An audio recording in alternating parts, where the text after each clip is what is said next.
Hello everyone, আসসালামু আলাইকুম। কেমন আছেন আপনারা সবাই? আশা করি নিশ্চয়ই ভালো আছেন।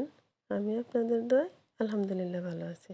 আজকে চলে আসছি ফুলকপি দিয়ে মুরগির মাংস রান্না শেয়ার করব।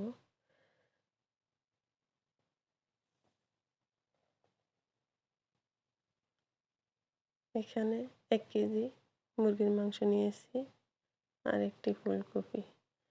প্রথমে কড়াই পেঁয়াজ বাটা, রসুন বাটা, আদা বাটা আর দিয়ে দিলাম সরিষার তেল। এবার এই বাটা মশলাগুলো ভালো করে ভেজে নেব।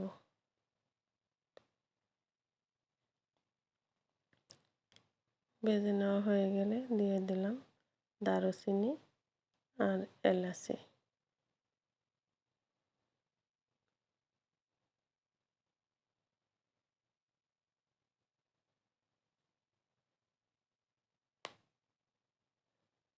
এবার একটু পানি দিয়ে দেব মশলাটা যাতে পুড়ে না যায়।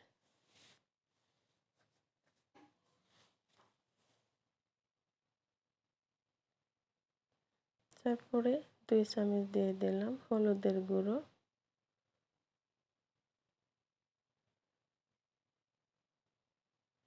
1 চামচ লাল মরিচের গুঁড়ো, 1 চামচ লবণ। তারপরে ভালো করে নেড়েচেড়ে কষিয়ে নেব। ততক্ষণ কষাবো যতক্ষণ না তেলটা উপরে ভেসে উঠেছে।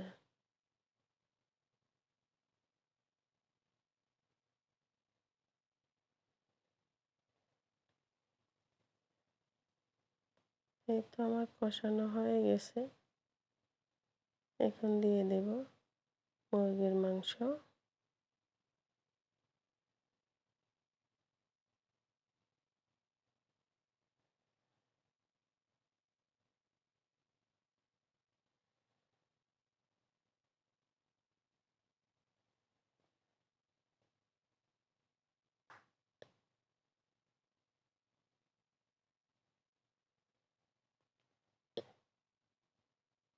এবার ভালো করে উল্টে পাল্টে ঢাকনা দিয়ে ঢেকে রান্না করব।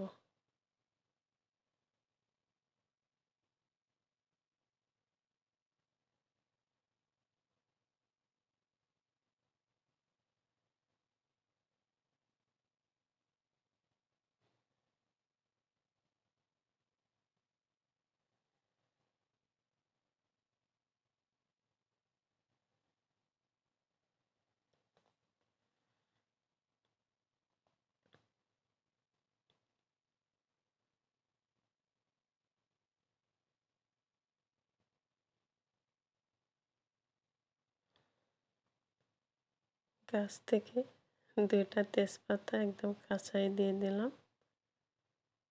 তো কষানো হয়ে গেছে। এই পর্যায়ে দিয়ে দেব জিরার গুঁড়া 1 চা চামচ, গরম মশলার গুঁড়া 1 চা চামচ। জিরার গুঁড়াটা আমি কাঁচা জিরা রোদে শুকিয়ে গুঁড়ো করে নিয়েছি, সেটা দিয়েছি। তারপরে ঢাকনা দিয়ে ঢেকে দেব। এই তো আমার কষানো হয়ে গেছে। এ পর্যায়ে দিয়ে দেব ফুলকপিগুলো।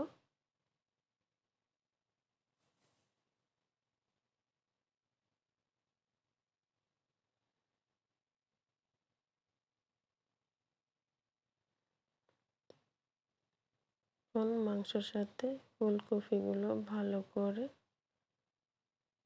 মিশিয়ে তারপরে আবারও ঢাকনা দিয়ে ঢেকে দেব।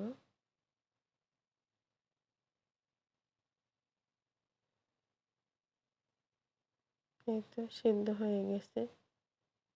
পানি দিয়ে দেব। মাংস এবং ফুলকপি যাতে সমানে সিদ্ধ হয় সেই পরিমাণ পানি দিয়ে দিলাম। আমার মনে হয় পানিটা একটু কম হয়ে গেছে, এতে সিদ্ধ হয়তো বা হবে না, আরও একটু পানি দিয়ে দিলাম।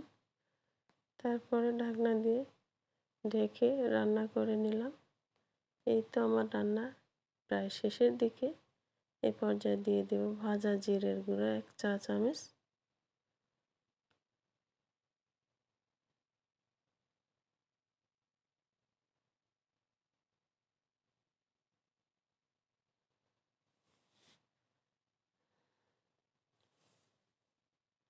আমি আর ঝোলটা টানাবো না। এটা ঠান্ডা হয়ে গেলে ফুলকপিতে চুপ করে নেবে। তো আজ এ পর্যন্ত। সবাই ভালো থাকবেন, সুস্থ থাকবেন, নিরাপদে থাকবেন। আল্লাহ হাফেজ।